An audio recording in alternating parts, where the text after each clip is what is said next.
নমস্কার, শুভ সন্ধ্যা। আজকে শনিবার 16ই অগাস্ট 2025। বাকচক্রের নতুন পথ চলা বিবেকানন্দ ঘরে ঘরের আজকে 223 নম্বর 223rd সাপ্তাহিক ধারাবাহিক বক্তৃতামালায় আপনাদের সকলকে সাদর অভ্যর্থনা ও আমন্ত্রণ জানিয়ে আজকে আমাদের অনুষ্ঠান শুরু করছি। আজকের অনুষ্ঠানের বিষয় এবং বক্তা অপরিবর্তিত। বিষয় স্বামী বিবেকানন্দের পত্রাবলী এবং বক্তা শ্রী তরুণ গোস্বামী, যার পরিচয় নিষ্প্রয়োজন। সুতরাং আসুন অযথা বাক্যব্যয় না করে বা প্রাককথনে সময় নষ্ট না করে আমাদের যে পরিচিত প্রার্থনা সঙ্গীত যেটি গেয়েছেন আমাদের বাকচক্রের এই প্রবীণতম সদস্য শ্রী রমেশচন্দ্র বন্দ্যোপাধ্যায়, সেই প্রার্থনা সঙ্গীত শুনে আমাদের অনুষ্ঠান শুরু করছি। ভালো থাকবেন। নমস্কার।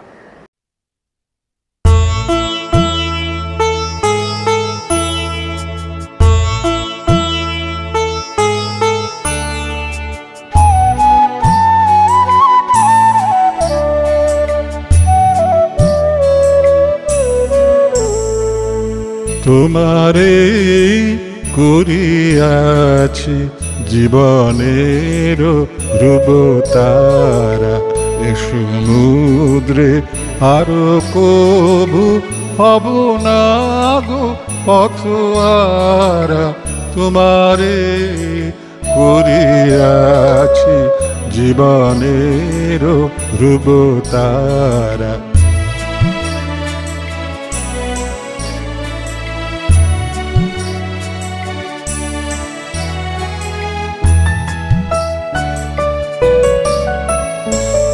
যেথায় আমি যাই না গো তুমি প্রকাশিত থাকো, যেথায় আমি যাই না গো তুমি প্রকাশিত থাকো।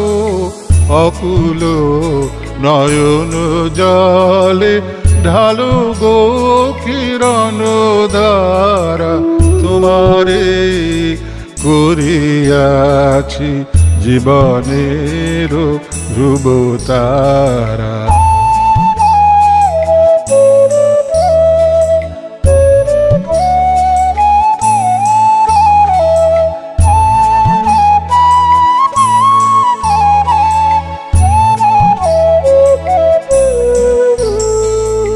তব মুখ সদা মনে জাগিতেছে সঙ্গপানে, তিলেক অন্তর হলে নাহিরি কুল কিনারা।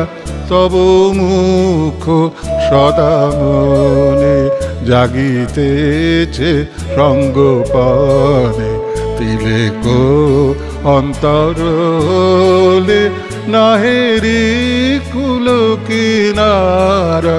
কখনো বিপথে যদি ভ্রমিতে চায় হৃদি, কখনো বিপথে যদি ভ্রমিতে চায় হৃদি, অমনীয় মুখ হেরি শরমে যে হয় সারা। তোমারে করিয়াছি জীবনের ধ্রুবতারা, এ সমুদ্রে আরো কবু হব না গো পথহারা। তোমারে করিয়াছি জীবনের ধ্রুবতারা।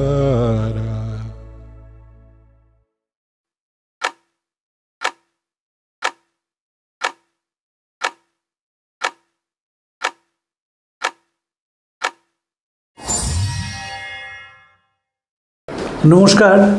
আজকে যে চিঠিটি আমি পড়ব সেটি রিজলি ম্যানার থেকে লেখা 30শে অক্টোবর 1899 মেরি হেলকে। এই প্রসঙ্গে বলে রাখি, অনেকেই প্রশ্ন করছেন যে আমি কেন চিঠির দিন উল্লেখ করি না। স্বামীজি সবসময় চিঠিতে তারিখ উল্লেখ করতেন না। স্বামী শিষ্য সংবাদ যদি পড়া যায় দেখা যাবে সেখানে শিষ্য মাস্টারমশাইয়ের মতো দিনক্ষণ তারিখ লেখেননি। মাস্টারমশাই প্রপার ক্রনিকলার ছিলেন।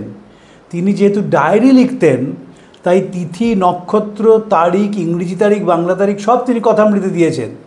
অল্ডাস হাক্সলি মাস্টারমশাইয়ের লেখা পড়ে বলেছিলেন, শ্রীমস ওয়ার্ক ইজ অফ স্টেনোগ্রাফিক এক্স্যাক্টিটিউড। অল্ডাস হাক্সলি কলকাতায় এসেছিলেন, মাস্টারমশাইয়ের সঙ্গে তার দেখা হয়েছিল, তিনি মাস্টারমশাইয়ের বাড়িতে গিয়েছিলেন, মাস্টারমশাই সিঁড়ি দিয়ে তত্তর করে নেমে আসছে, তার অসাধারণ বর্ণনা আছে। কিন্তু স্বামীজি চিঠি যখন লিখতেন, অনেক চিঠি এত আবেগতাড়িত হয়ে লিখতেন, সেটা তারিখটা লিখতে ভুলে যেতেন।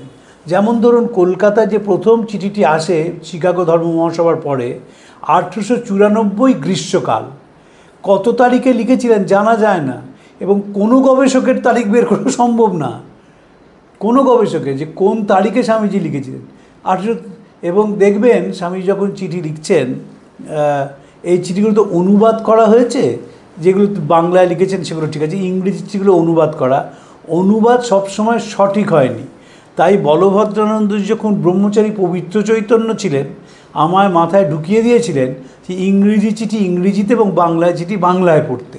যদি ইংরেজিতে চিঠিগুলো পড়া যায়, দেখবেন তার ভাষার যে জোর সেটা বাংলায় কিছুতেই আসেনি। কিন্তু আমরা বাকচক্রে তো বাংলা চিঠিগুলো পড়ি, যদি আমি সাথে ইংরেজি চিঠি পড়ি এবং বাংলা পড়ি, তাহলে আমরা যে আধ ঘন্টা বলি সেটা আর রাখা যাবে না।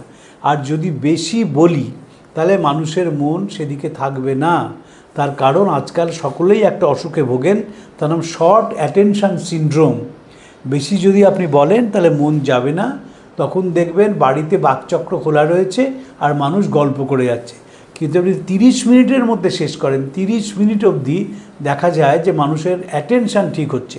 এই প্রসঙ্গে দুটি কথা বলে আমি চিঠিতে চলে যাব। বিদেশে এখন বক্তৃতার একটা নতুন রকম স্টাইল এসছে। ধরুন স্বামীজি নিয়ে আলোচনা হবে, 4 জন বক্তা, যারা আয়োজক তারা বক্তাকে আগে থেকেই বলে দিচ্ছেন যে আপনি স্বামীজির এই দিকটা নিয়ে বলবেন 15 মিনিট, 4, 15, 60 সকলের মন থাকছে। নতুন শুরু হয়েছে, অসাধারণ। যে আপনি একদম ধরুন স্বামীজির জীবন নিয়ে আলোচনা হচ্ছে, তাই একজন ছোটোবেলাটা বলবেন, একজন ভারত ভ্রমণ বলবেন, একজন আমেরিকা বলবেন, একজন আমেরিকা দ্বিতীয়বার ভ্রমণ বলবেন। দেখা গেল এই করে 1 ঘন্টা হয়ে গেল, 15 × 4। তাতে মানুষের অ্যাটেনশান ঠিক থাকে। আর আপনি যদি 1 ঘন্টা বলেন, তাহলে কিছুক্ষণ পরে যারা ট্রেন্ড ইয়ার্স নয়, যারা শুনতে অভ্যস্ত নয়, তারা কিছুক্ষণ পরে মনটা এদিক ওদিক ঘুরে বেড়ায়। 1 ঘন্টা কোনো জিনিস ধরে রাখা খুব কঠিন। 1 ঘন্টা বই পড়া সোজা কথা নাকি, যদি বই পড়ার অভ্যেস না থাকে, তখন দেখবে 10 মিনিট পরে। আমাকে প্রচুর লোক বলেন যে আমরা বই পড়তে পড়তে ঘুমিয়ে পড়ি। তো আমি অনেকের কথা শুনি, সবসময় ঝগড়া করি না, কিন্তু মাঝে মাঝে ঝগড়া করি। যারা বই পড়ে ঘুমিয়ে পড়ে তারা বইটা পড়ে না, তারা ওই ক্লান্তিতে নয়, ওই চোখের সামনে যখন কালো একটা শব্দ বাক্য থাকে, সেইটা যদি দেখে তার ঘুম আসা স্বাভাবিক, এবং ঘুমিয়ে পড়েন। এবং পরের দিন যদি জিজ্ঞেস করেন যে কী পড়েছেন, কিচ্ছু মনে করতে পারবেন না। বই পড়ে ঘুমানো একটা পদ্ধতি আছে, সেটা বলে আমি চলে যাই। নিয়ম হচ্ছে, যদি আপনি খুব মনে রাখতে চান, তাহলে কোনো একটা জিনিস ঘন্টাখানেক পড়বেন, কি ঘন্টা দেড়েক মন দিয়ে পড়বেন, তারপর 15 মিনিট ঘুমাবেন, দেখবেন তাতে জিনিসটা মাথার ওপর সেটেল করে যায়। আমাদের কলেজের একজন মাস্টারমশাই ছিলেন, তার নাম অর্ধেন্দু শেখর ভট্টাচার্য। তিনি মহাপণ্ডিত মানুষ ছিলেন, দর্শন পড়াতেন প্রেসিডেন্সি কলেজে। তিনি আমাকে এটা শিখিয়েছিলেন। এবং আমার যে স্মৃতি নিয়ে অনেকে বলেন আমার নাকি স্মৃতি একটু ভালো, আমি নাকি অনেক কিছু মনে রাখতে পারি ইত্যাদি, তার প্রধান কারণ হচ্ছে আমি এখনও যখন কোনো জিনিস মন দিয়ে পড়ি, আমি ঘন্টাখানেক পড়ে 10 মিনিট ঘুমিয়ে নিই, তাতে মাথাটা সেটেল করে যায়। এবং তারপরে ঘুম থেকে উঠে চিন্তা করি যে কী পড়লাম, সেটা যেই মাথায় ঢুকে যায় একবার, সেটা আর জীবনে কোনোদিন মাথা থেকে বেরোয় না, যদি না কোনো মস্তিষ্কের বড় অসুখ হয়। এই বলে আমি আজকের চিঠিতে চলে যাচ্ছি। স্বামীজি যখন ইংল্যান্ডে ছিলেন, তখন স্বামীজি তো ঘোর ব্রিটিশ রাজত্ব, কুইন ভিক্টোরিয়ার রাজত্ব। তো তখন ইংল্যান্ডের গুণাবলী নিয়ে অনেক সাহেব স্বামীর সঙ্গে কথা বলতেন, এবং বলতেন যে দেখো ভারতবর্ষের মতো শান্তি আর কোথাও নেই। তখন স্বামীজি বলতেন, ঠিক বলেছ, শ্মশানের মতো শান্তি আর কোথায় আছে বলো? আর তোমাদের একটা বড় গুণ আছে, তোমরা যেখানেই পাদ্রীরা আজকে গিয়ে পৌঁছয়, কালকে রণতরী সেখানে যায়। wherever the priest goes today, the gunboat follows tomorrow। এবং বলেছিলেন যে তোমরা 3টে জিনিস নিয়ে ভারতবর্ষকে জয় করেছো, ব্র্যান্ডি, বেয়নেট অ্যান্ড বিয়ার। তোমরা ব্র্যান্ডি, বেয়নেট অ্যান্ড বাইবেল।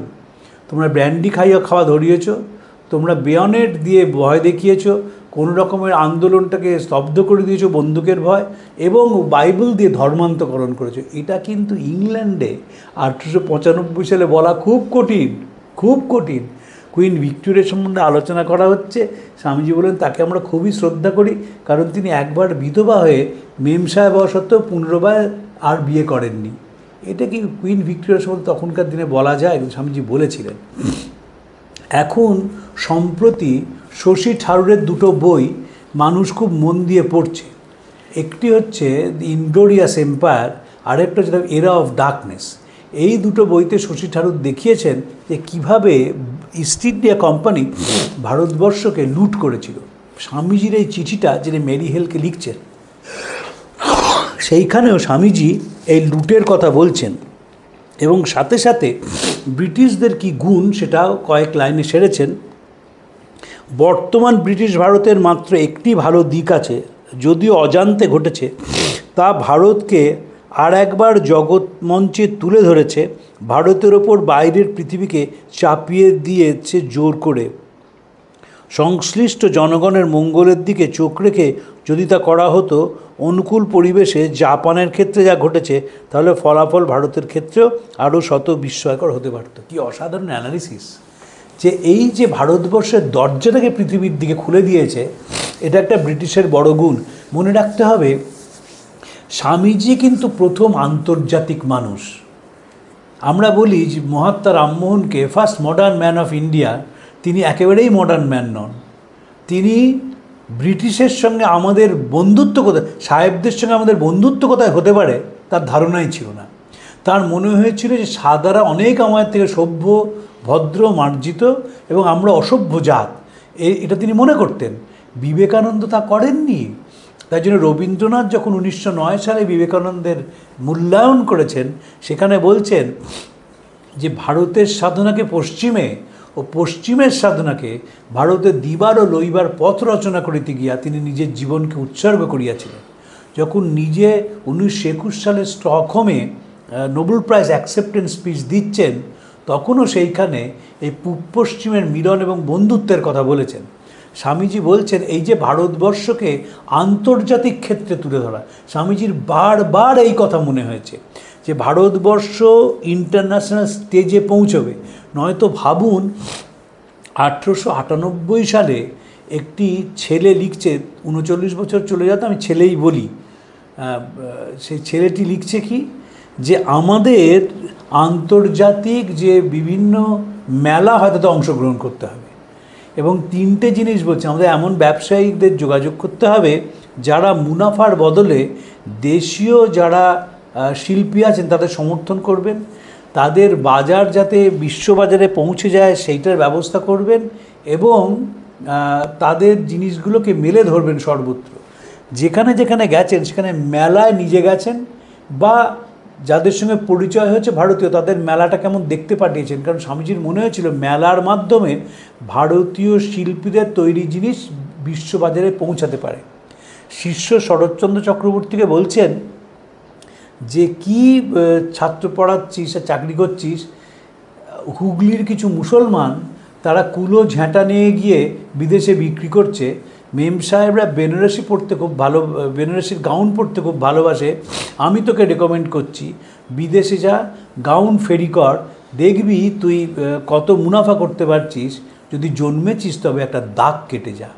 কিন্তু সেইখানেও স্বামীজির মনে হয়েছে যে ভারতবর্ষের যে প্রোডাক্ট, সে প্রোডাক্টটা যেন ইন্টারন্যাশনাল মার্কেটে পৌঁছে যায়, এবং সেখানে তিনি বলছেন যে ব্রিটিশরা ভারতবর্ষের ওপর যে জোরটা করেছে তাতে ভারতবর্ষ ইন্টারন্যাশনাল মার্কেটে পৌঁছে গেছে। একটা ছোট্ট উদাহরণ দিই, ভারতবর্ষের মতন এত ইংরেজি জানা লোক পৃথিবীতে কোথাও নেই, কোথাও নেই।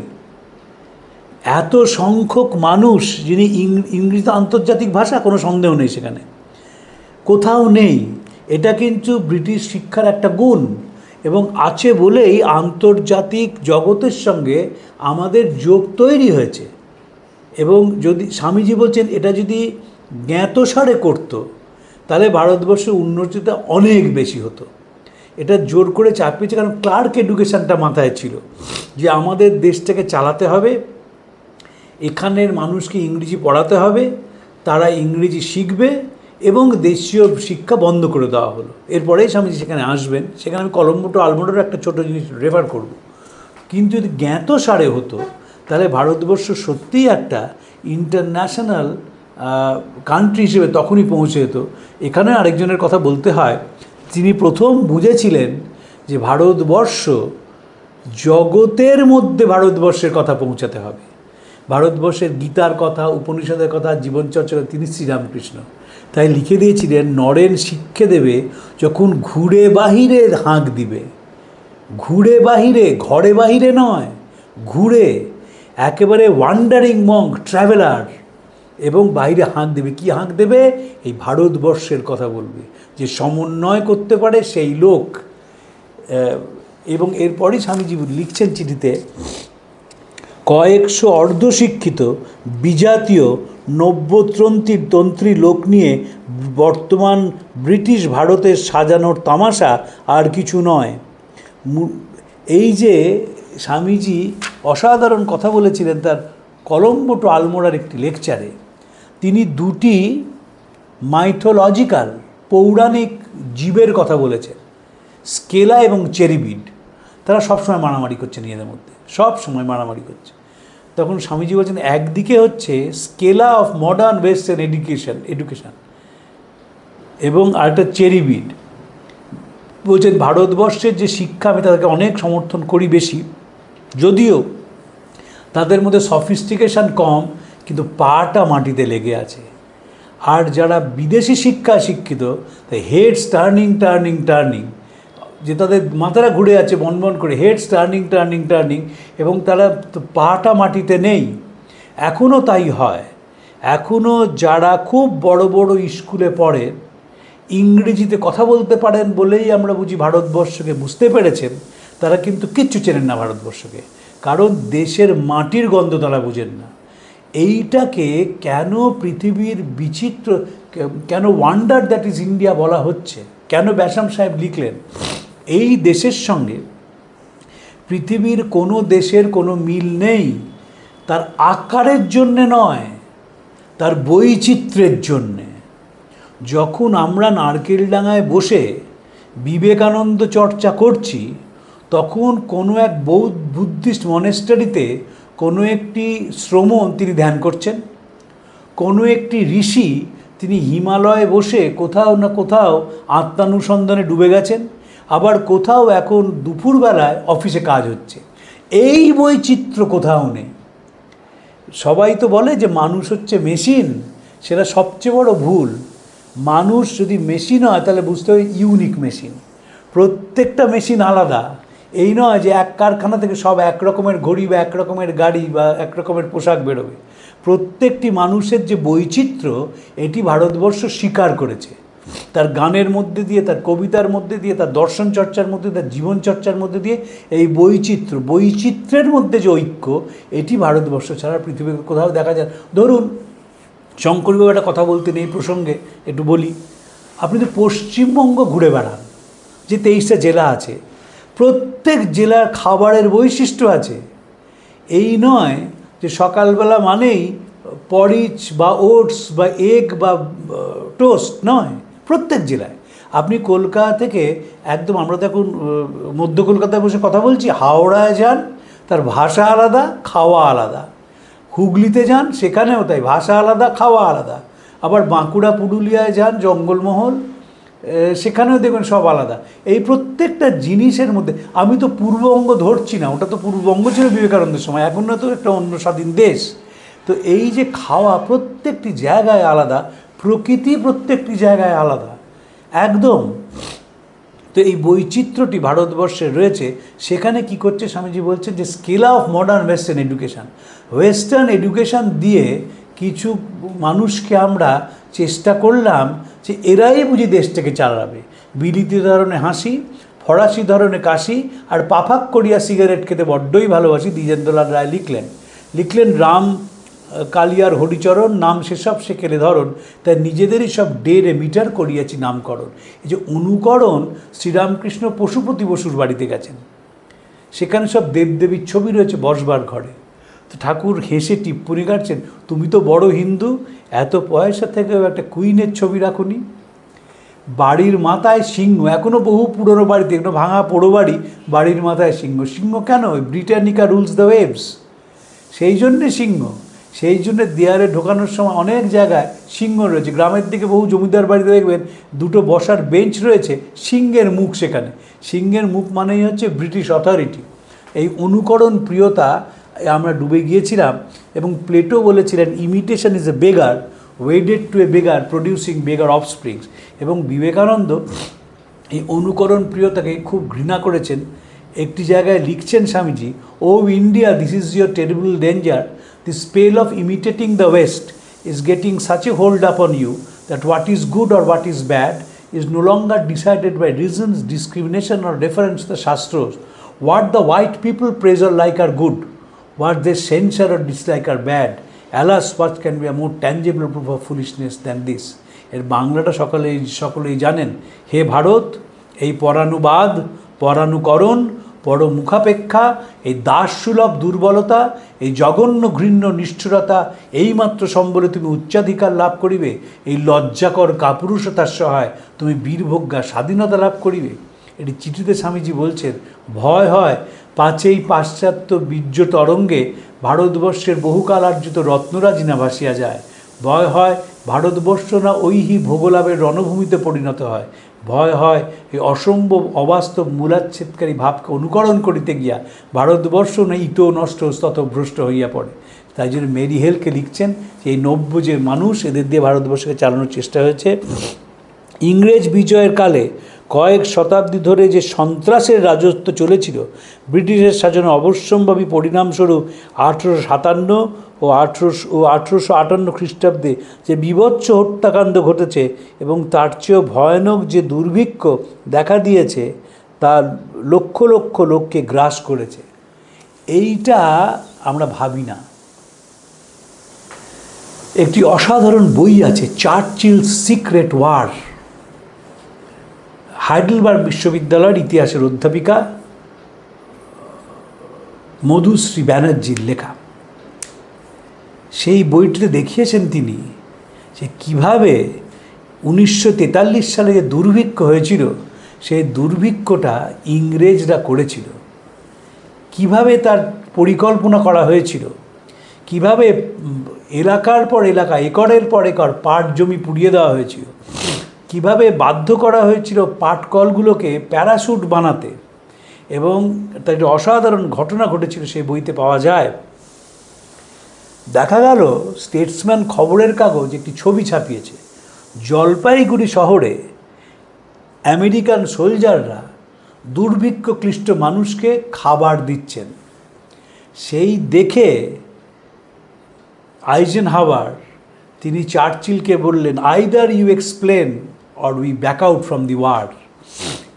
এই যে ম্যানমেড ফেমিন যা করা হয়েছিল, সেইটি স্বামীজি কত সাবলীলভাবে বলেছেন এবং বলছেন 1758 এবং 1757। 1757 মানে সিপাহী বিদ্রোহ।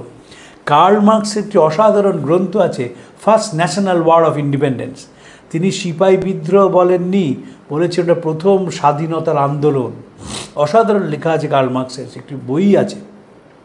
তো স্বামীজিও বলছেন, এবং তার সেই যে অত্যাচার, যে সন্ত্রাসের রাজত্ব ব্রিটিশরা করেছে এবং সাথে সাথে দুর্ভিক্ষ, এইটা একটা সাংঘাতিক, স্বামীজি ব্যাখ্যা করেছেন। শিক্ষার বিস্তারেও বন্ধ করে দেওয়া হয়েছে, সংবাদপত্রের স্বাধীনতা অপহৃত, যেটুকু স্বায়ত্তশাসন কয়েক বছরের জন্য দেওয়া হয়েছিল অবিলম্বে তা কেড়ে নেওয়া হয়েছে। দেখছি আরও কত কী আসে। কয়েক ছত্র সমালোচনার জন্য লোককে যাবজ্জীবন দ্বীপান্তরে ঠেলে দেওয়া হচ্ছে, বাকিরা বিনা বিচারে জেলে। কেউ জানে না কখন কার ঘাড়ের থেকে মাথা উড়ে যাবে। নিজে চিঠি লিখেছিলেন অলি বুলকে, এরা তো সুসভ্য জাত, তাহলে আমার চিঠিগুলো খুলে পড়ে কেন? স্বামীজি ভুবনেশ্বরী দেবীকে চিঠি লেখেননি, আমরা কেউ বিশ্বাস করি না। এবং সেই চিঠি কেন তিনি কম লিখতেন, কেন কলকাতার গুরু ভাইদের কম লিখতেন, তাদের কম ভালোবাসতেন না, যাতে তারা আইডেন্টিফাইড না হয়ে যান। মাদ্রাজে যাদের চিঠি লিখতেন তারা মাদ্রাজের প্রতিষ্ঠিত মানুষ, তাদের অত তাড়াতাড়ি ছোঁয়া যাবে না। কিন্তু যদি একবার বরানগর মঠ, এমনিতেই সন্ন্যাসী বিদ্রোহ, তখন সকলে ভাবছে যে বঙ্কিমচন্দ্র যে আনন্দ মঠে লিখেছেন তাই সন্ন্যাসীদের ওপর সকলেরই একটা চোখ রয়েছে। তারপর যুবক সন্ন্যাসী, তারা গেরুয়া পরে একটা পোড়ো বাড়িতে থাকে, জানি না কেউ ব্রিটিশ মারার পরিকল্পনা করছে কিনা। তাদের যদি চিঠি লেখা বারবার হয় তাহলে তারা আইডেন্টিফাইড হয়ে যাবে, চিহ্নিত হয়ে যাবে। এই জন্য স্বামীজি লেখেননি। এবং নিজেও যে নাম পাল্টেছিলেন সচ্চিদানন্দ বিবিদিশানন্দ, তার বড় কারণ ছিল নিজের আইডেন্টিটিটাকে তিনি ডিসক্লোজ করতে চাইতেন না। তারপর তিনি বিখ্যাত হয়ে গেলেন, তখন তো আর কিছু করার নেই। তখন তো বিবেকানন্দ, সে নাম আর ইতিহাস থেকে সরানো গেল না। তো বলছেন যে মানুষের কীভাবে স্বাধীনতা হরণ করে নেওয়া হয়েছে। ভারতবর্ষে কয়েক বছর ধরে চলছে ত্রাসের রাজত্ব। ব্রিটিশ সৈন্য আমাদের পুরুষদের খুন করছে, মেয়েদের মর্যাদা নষ্ট করছে, বিনিময়ে আমাদেরই পয়সায় জাহাজে চড়ে দেশে ফিরছে পেনশন ভোগ করতে। এসব তো শশী থারুরের লেখা বলে মনে হচ্ছে। 1899 সালের মনে হয় কি ঘোর ব্রিটিশ রাজত্বকাল। তখন কেউ ভাবতেই পারেনি যে 1947 সালে স্বাধীনতা আসবে। তখন তো একদম বাড়ির মাথায় একটা কুইনের ছবি না রাখলে জাত উঠছে না। তখন এই লোকটি খোদ আমেরিকায় বসে একজন আমেরিকান মহিলাকে লিখছেন, দেখো ত্রাসের রাজত্ব চলছে ভারতবর্ষে, কোথায় কী অবস্থা হবে কেউ জানে না। মানুষের স্বাধীনতা হরণ করে নেওয়া হচ্ছে এবং পান থেকে চুন খসলে তাদের দ্বীপান্তরে পাঠানো হচ্ছে এবং আমরা নৈরাশ্যে ডুবে যাচ্ছি। আর কোথায় সেই ভগবান? মেরি, তুমি আশাবাদী হতে পারো, আমি কি পারি? ধরো এই চিঠিখানায় যদি তুমি প্রকাশ করে দাও, ভারতের নতুন কানুনের জোরে ইংরেজ সরকার আমাকে এখান থেকে সোজা ভারতে টেনে নিয়ে যাবে এবং বিনা বিচারে আমাকে হত্যা করবে। চিঠিতে লিখছেন, যদি তুমি বাজার করো। এইভাবে যেহেতু সমালোচনা হয়েছে। আর আমি জানি তোমাদের সব খ্রিস্টান শাসক সম্প্রদায় ব্যাপারটা উপভোগ করবে, কারণ আমি যে হিডেন। এর পরেও আমি নিদ্রা যাব আর আশাবাদী থাকব। পৃথিবীর সবচেয়ে বড় আশাবাদীর নাম নিরো, কারণ সেই ভয়ঙ্কর অবস্থার কথা ভেবে তিনি হিসেব লেখার উপযুক্ত সময় খুঁজে পেয়েছিলেন। নেহাতি যদি দরকার হয় রয়টারের এজেন্ট এগিয়ে এসে আদেশ মাফিক তৈরি ঠিক উল্টো খবরটাই বাজারে ছাড়বে। মানে একেবারে পার্সপেক্টিভ দেখুন, দেখার ক্ষমতা। সমাজটাকে ডান হাতের তালুর মতন চেনেন। ইংরেজিতে যাকে বলে back of the right hand palm চেনেন, যে কী হচ্ছে দেশে, কিভাবে অত্যাচার হচ্ছে মানুষের, কিভাবে স্বাধীনতা হরণ করা হচ্ছে, কিভাবে খবর গুলিয়ে দেওয়া হচ্ছে, সব তিনি লিখেছেন মেরি হেলকে। সাথে সাথে বলেছেন, তুমি যদি এই চিঠি বাজার করো তাহলে আমাকে সোজা টেনে নিয়ে গিয়ে তারা একেবারে শাস্তি দেবে। এই বিবেকানন্দ, আমি সুজিতদার সঙ্গে আলোচনা করছিলাম যে কেন আমাদের পূর্বপুরুষরা আমাদের হাতে বিবেকানন্দকে তুলে দিলেন না। তার অনেক কারণ আছে। যদি কোনো দিন হয় নিশ্চয়ই বিশ্লেষণ করবে। এটা আমার মাথায় ঢুকেছে যে কত ভালো ভালো মাস্টারমশাই ছিলেন, কত ভালো ভালো ছাত্র ছিলেন। কমপ্লিট ওয়ার্কস তো 1906 সাল থেকে বেরোতে শুরু করে। কেন তারা উত্তরসূরিদের হাতে বিবেকানন্দের বই তুলে দিলেন না? দেশের প্রতি টান বাড়ত, দেশের মানুষের প্রতি টান বাড়ত। আগামী 50 বছর দেশমাতা তোমার একমাত্র আরাধ্যা দেবী হন, বাকি সব অকেজো দেবতা এখন ফেলে রাখলেও চলবে। কেন আমরা দিলাম না? অনেক হয়তো কারণ আছে, খুঁজে বের করতে হবে। একটা গবেষণা করার খুব ইচ্ছা আছে এই নিয়ে আমার, যে বিবেকানন্দকে আমরা এত পরে কেন পড়তে শুরু করলাম। সত্যি কথা বলতে কি 80-র দশক থেকে বিবেকানন্দের প্লাবন শুরু হলো এবং তারপর স্বামী বীরেশ্বরানন্দজি 1984 সালে লিখলেন মাতৃভূমির প্রতি কর্তব্য। 1985 সালে আন্তর্জাতিক যুব সম্মেলন হলো। প্রণবেশ চক্রবর্তী গোলপার্ক রামকৃষ্ণ মিশন থেকে বিবেকানন্দ স্টাডি সার্কেল শুরু করলেন এবং সেখানে বিবেকানন্দকে নিয়ে বিশ্লেষণাত্মক বিবেকানন্দের আলোচনা শুরু হলো। এইভাবে দেখা যাচ্ছে যে 80-র দশক থেকে একটা ঢেউ এলো বিবেকানন্দের। এখন ভারতবর্ষের এমন কোনো দিন নেই যেদিন কোথাও না কোথাও স্বামীজিকে নিয়ে আলোচনা হয় না। এটাই যদি 100 বছর আগে হতো তাহলে দেশটার চেহারা পাল্টে তো কোনো সন্দেহ নেই। যেমন স্বামীজি বলছেন, যে ইংরেজরা যদি সজ্ঞানে আমাদের হাতে আন্তর্জাতিক ভাষাটি তুলে দিতেন তাহলে দেশ অনেক এগিয়ে যেত।